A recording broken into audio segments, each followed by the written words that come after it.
नमस्कार दर्शक बंधु एबे एबे आसिला मधुबाबू पेंशन भत्ता हिताधिकारी को नहीं बड़ खुशी खबर।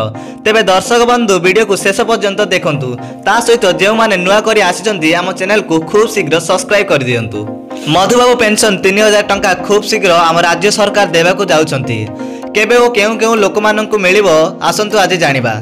वर्तमान समय जा हेलानी तेलठू नहीं लुण पर्यंत सबू महंगा हेलानी। एहारी भितरे विधवा और विकलांग लोकंकर जहाँ समय परिस्थिति दे गति करी चलीछि अत्यंत कष्टकर। एहाको नहीं राज्य सरकार दुख प्रकाश मध्य करिसंती आउ भत्तारे मध्य परिवर्तन करिसंती।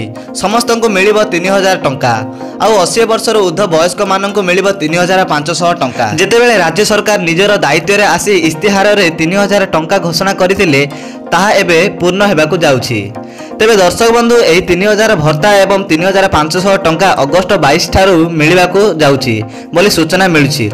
तो दर्शक बंधु वीडियो को शेष पर्यंत देखिथिबारु धन्यवाद। जय जगन्नाथ। लाइक करिवे, शेयर करिवे एवं सब्सक्राइब करिवे।